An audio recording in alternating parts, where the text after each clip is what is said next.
हमारे देश में कुछ कंपनीज हैं और काफ़ी सारे बिजनेसेस हैं जो इतनी ज़्यादा इंस्पिरेशनल होती हैं कि चाहे यूथ हो चाहे कोई बड़ा इस्टेब्लिश बिजनेसमैन ही क्यों ना हो, वो उनसे इंस्पायर हो ही जाता है। आज अगले 7 मिनट में मैं आपको बताऊंगा टीवीएस ग्रुप का 360 degree analysis with specific to TVS motor. अगली कंपनी में कौन से एनालाइज करूं इन 7 मिनट एनालिसिस सीरीज में, कमेंट्स में नाम ज़रूर बताइएगा।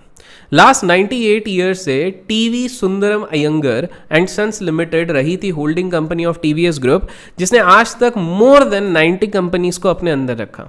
इनका बिजनेस क्या है ये आप जानने को इच्छुक होंगे। वेल, ये ऑपरेट करती है manufacturing of 2 wheeler 3 wheeler auto component, distribution of heavy vehicle, passenger cars, finance, insurance etcetera. ये पूरा टीवीएस ग्रुप का काम है। क्या आपको पता है टीवीएस ग्रुप भारत की, इंडिया की सबसे लार्जेस्ट ऑटोमोटिव कंपोनेंट मैन्युफैक्चरर है। जी हाँ, भारत की, इंडिया की सबसे लार्जेस्ट है। इसके साथ साथ जो 4 कंपनीज जिनको डीमिंग प्राइस अवार्ड, जो बहुत प्रेस्टिजियस अवार्ड होता है, वो मिली गए, उनमें से एक टीवीएस ग्रुप की कंपनीज भी हैं। अब सवाल ये उठता है कि आखिर ये एग्जिस्टेंस में कैसे आई, how did it come to existence. Well, ये इंडिया की 3rd largest 2 wheeler manufacturing company है।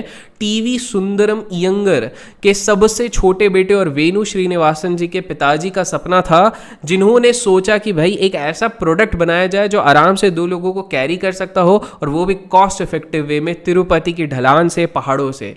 वेल, लॉर्ड वेंकटेश्वर के शरण में जाने के लिए इन आंध्र प्रदेश इन लोगों ने इस चीज को डिवाइस किया, और इस आइडिया से ही बना अफोर्डेबल मोपेड्स का आइडिया। इसलिए 1980 में लॉन्च हुई टीवीएस 50, जो कि एक 2 सीटर 50 सीसी मोपेड थी। जी हाँ, और यहीं से टीवीएस की इनोवेशन की गाथा शुरू हुई। 1982 में ISML, जो कि थी इंड सुजुकी मोटरसाइकिल्स लिमिटेड, इसकी शुरुआत हुई, जो जॉइंट वेंचर था सुजुकी कंपनी, जो कि जापान बेस्ड कंपनी थी।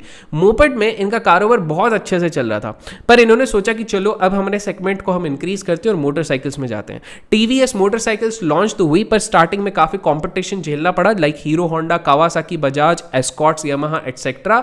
और परिस्थितियां कठिन होने के चक्कर में 1990 में इनकी कुछ फैक्ट्रीज को क्लोज करना पड़ा, जहां काफी सारे लोग ऐसे समय पे हार मान जाते। टीवीएस मोटर्स के ओनर्स ने हार नहीं मानी, और इसलिए उन्होंने R&D पे बड़ा ध्यान दिया, और 1992 और 93 में लॉन्च की 5 नई कंपनीज, 5 नई vehicles, for example samurai, shotgun, max etcetera. By the way, company को एहसास हुआ कि उनकी सबसे बड़ी गलती थी कि उन्होंने अभिषेक करके चैनल को सब्सक्राइब नहीं किया और उसके वीडियोस को लाइक नहीं किया। 1994 में आया इनका मास्टर स्ट्रोक। जी हाँ, जब उन्होंने लॉन्च कर दिया टीवीएस स्कूटी, जो एक तरीके की स्कूटर थी, वो भी एक नीश प्रोडक्ट था, कॉस्ट इफेक्टिव डिजाइन था, अफोर्डेबल था, और साथ में इन्होंने एक और व्हीकल लॉन्च किया सुपर चैंप्स के नाम से। जब मोपेड्स के डिमांड देश में घट रहे थे, वहीं पर टीवीएस की कंपनी के गाड़ियों की डिमांड बढ़ रही थी, और 5 साल में ये 2 व्हीलर इंडस्ट्री की लीडर बन गई, जिसका टर्नओवर था करीब करीब 620 करोड़ से बढ़ रहा था। अब टिकर टेप के सहारे मैं आपको इनके कुछ फैक्ट्स क्विकली बताऊंगा, जिससे आपको पता चलेगा कि कंपनी के फंडामेंटल्स कैसे हैं। और हाँ, टिकर टेप का लिंक मैं डिस्क्रिप्शन में डाल दूंगा, आप जाके चेक कर सकते हैं।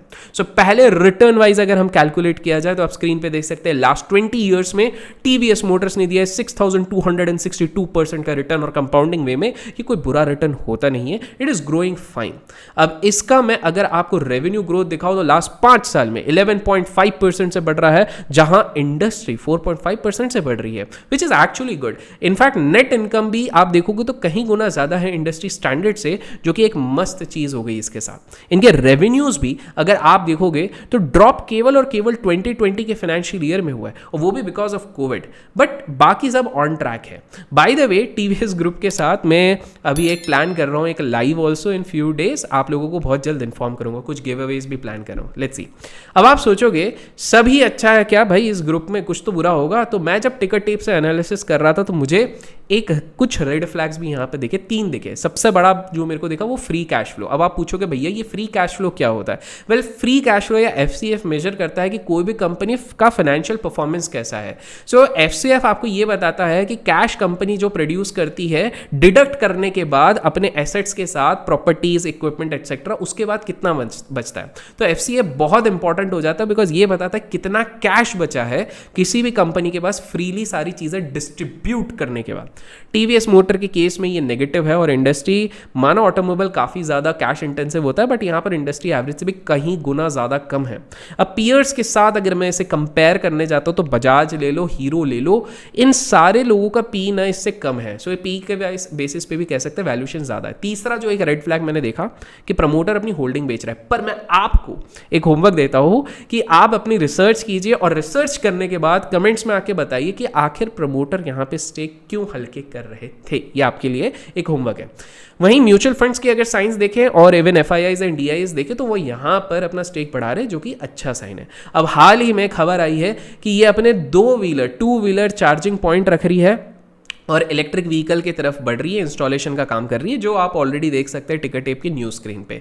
सो मॉरल क्या है, व्हाट इज द कंक्लूजन यहाँ पे, क्या हम इन्वेस्ट कर ले? वेल सिंपल ये है कि company is good but valuation currently ज्यादा है। लमसम मैं आप लोगों को इन्वेस्ट करने सजेस्ट नहीं करूंगा, बट हाँ डिप्स पे आप इस पे सेव जरूर कर सकते हैं, बिकॉज कंपनी में कोई बुरा नहीं है, ब्रांड काफी अच्छा है, मैनेजमेंट इनका काफी स्ट्रांग है और इंस्टीट्यूशंस भी एक सिग्नल दे रही है कि हम यहां पर अपना स्टेक बढ़ा रहे हैं। टेक्निकली भी देखा जाए तो 400 से लेके 450 एक डिसेंट ग्रैब होता है। डिस्क्लेमर अपने फाइनेंशियल एनालिस्ट से कंसल्ट कर दे, ये मेरा केवल व्यू है। सो दोस्तों, क्या आपने देखा किस तरह से मैंने विद इन 7 मिनट्स हिस्ट्री भी बता दी, इसकी खासियतें भी बता दी और फंडामेंटल एनालिसिस भी कर दी। अगर आप चाहते हो इसी तरह की मैं बैक टू बैक और सारी कंपनीज हर वीक एटलीस्ट एक कंपनी अपने चैनल पे कवर करूं तो लाइक्स करने में कंजूसी ना कीजिएगा, बिकॉज लाइक्स से ही समझ में आएगा whether you want analysis video और नॉट। और कमेंट्स में जरूर बताइएगा नेक्स्ट कंपनी कौन सी कवर करूं मैं, बिकॉज आपके कमेंट्स के बेसिस पे ही ये सारे वीडियोस आ रहे हैं। और डिस्क्रिप्शन में मैं टिकर टेप का लिंक भी डाल दूंगा, तो do go and check it out. Till then keep learning, keep growing, keep investing and keep trading.